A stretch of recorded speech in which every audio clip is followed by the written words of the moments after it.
What's up, guys? Welcome back to the channel. For those of you who don't know, my name is Chris Moore, and in today's video we got one of my favorite things you could possibly get naked. Wait a minute, hold on, I said that wrong. Stop. One of my favorite naked bikes. Yeah, that's right, guys. We got a Kawasaki ZH2 on the dyno today. This thing is in stock configuration minus a cat delete pipe and a Graves slip-on. We're gonna be dynoing this thing, seeing what kind of horsepower we can get out of it.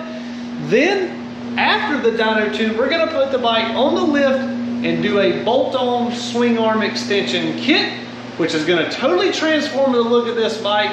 Not to mention that, it's gonna make it where he can put more power down to the ground, because when we flash this thing, it's gonna be an absolute wheelie monster after all the restrictions in the ECU are gone. Stay with us, guys. This is gonna be a fun video. Here we go.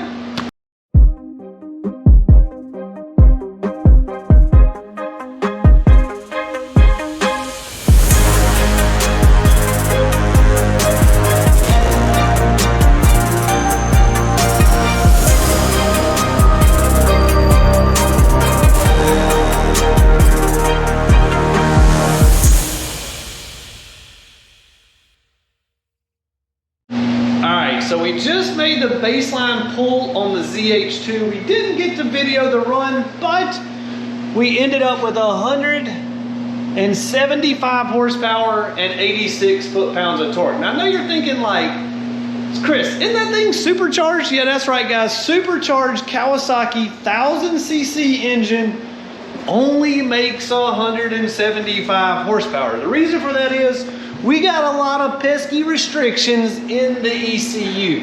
So we're currently flashing this thing right now, removing all that. Now, what do I mean by restrictions? Hold on just one second. Let me take you over here and show you. All right, so we've got a base file opened up from the ECU on this bike, which is 100% complete stock configuration. The first thing we're gonna do is look at the other maps. So you can see here we go to the ETV, electronic throttle valve. Then we put the thing into 5th gear, which is where we dyno it at. And you can see this right here is 100% throttle, like as far as what your hand is doing. This is your hand, this is the RPMs, this is what the computer is actually giving it. So you can see it goes to 100% throttle at 9,000 RPMs. Then, once we get to 11,000 RPMs, we're only at 59% throttle. Yeah, guys, you're calculating that right. You're at 100%, the bike's at 59%, whether you know it or not. 12,500 RPMs, full mission abort from the ECU, 31% throttle. Take a look here at 6,000. Even though you got the throttle locked, you're only getting 66% throttle. That's a big deal. Let's go back and look at 1st gear. Now, we didn't dyno the bike in 1st gear, but look at our power. The most we ever get is 84%. And then at 12,000, we're all the way back to 36%. And at 12.5, we're down to 12% throttle. Yeah, that's right, guys. You just bought a supercharged Kawasaki H2. You got robbed from the factory because you're not getting what you thought you got. We're gonna bump the rev limiter up on this thing a little bit. You can see stock is 12.8. We're gonna change that. We're gonna put that up to around 13.2. Now, keep in mind, we could go higher with this thing. We could push the limits with this thing. These things break. Yeah, that's right, guys. You ain't gonna believe it. Something this naked can cause you problems. The engine in this thing, it is a Kawasaki H2 engine designed. It is not a Kawasaki H2 engine. It does not have the same internal parts. Therefore, you gotta be a little more careful pushing this thing. Could we get more horsepower than what we're gonna get today? Absolutely. Will the bike tear up if we try to push it past what we're getting today? Absolutely. Stay with us, guys. We're gonna get a good safe tune in this thing and crank out some much bigger power here in just a second. Here we go, guys. We're about to rip her with the new Flashed ECU. Watch the instant gains from just holding the bike wide open.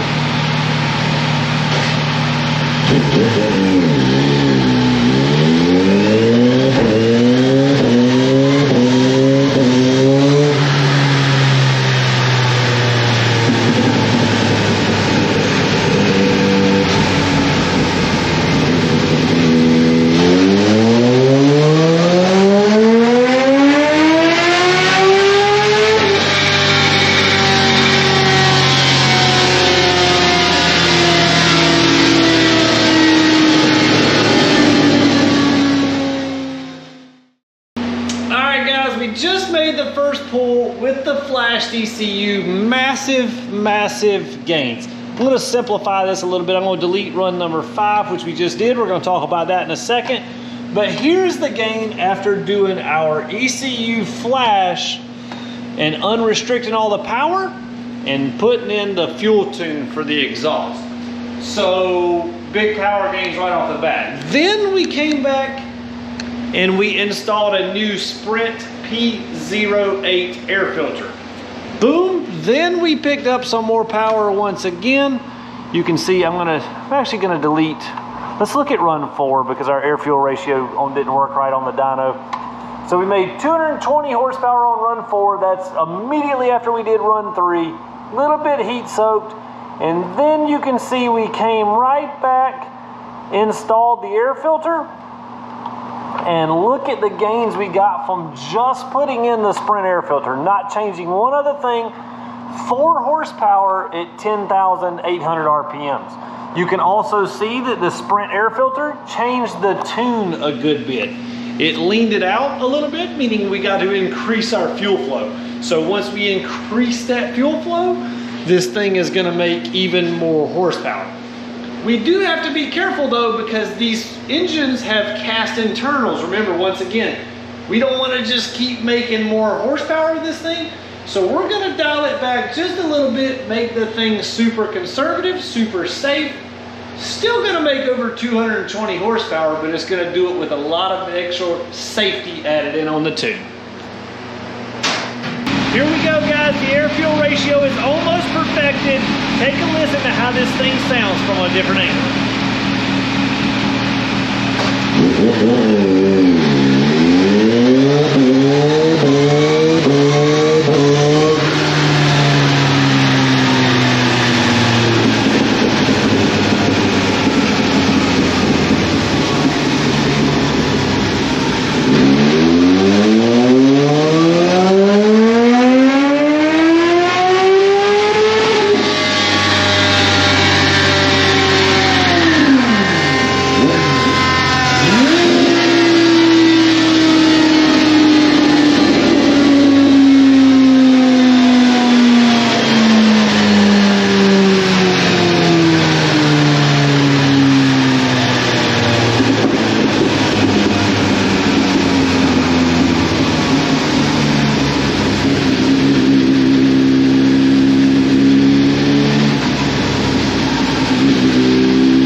On the Kawasaki ZH2. We finished up with 227 horsepower and 99 foot-pounds of torque.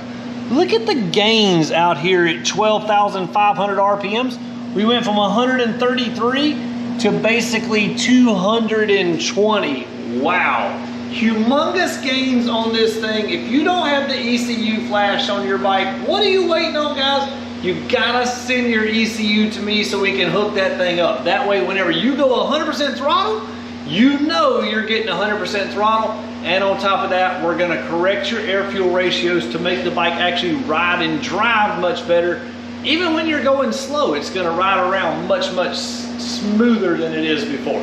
We're about to unload this thing off the dyno, get it in now, and put the bolt-on swing arm extensions on, and get this thing to where we can control that 227 horsepower we got now. We got it on the lift. We got this thing all tore apart, real nice and quick, like you can see here what we're installing.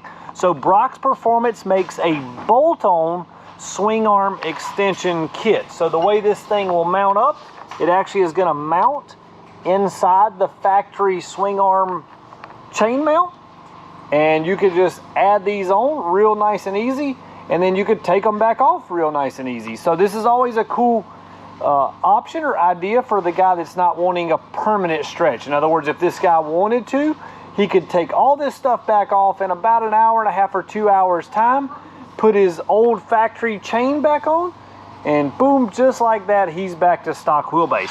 He also got the fully adjustable Brock's window link lowering kit.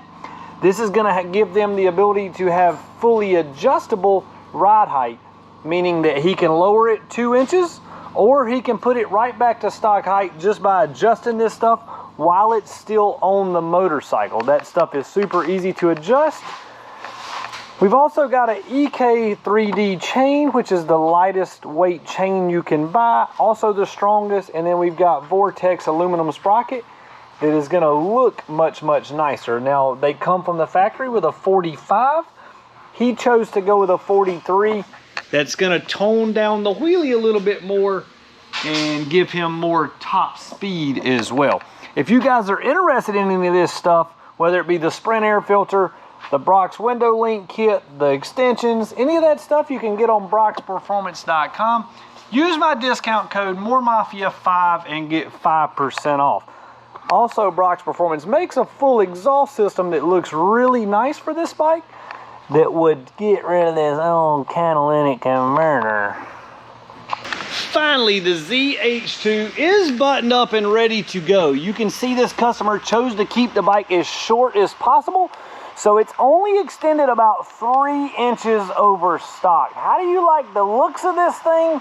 The way it turned out. Now, we went 3 inches over stock in the back, but we only lowered it like 1.5 inches in the rear and 1 inch in the front. Overall, this thing is gonna ride and perform pretty much like a stock bike.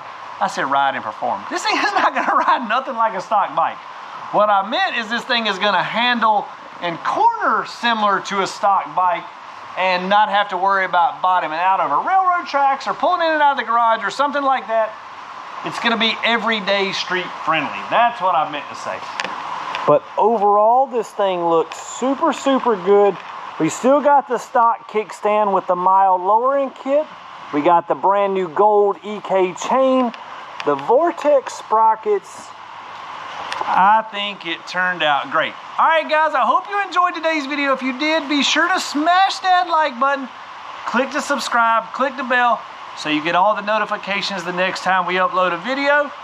Check us out, moremafia.com. If you need any work done or need anything done to your ZH2 or any other kind of Japanese sport bike you may have, hit us up, moremafia.com. Thanks for watching, guys. We'll see you next time.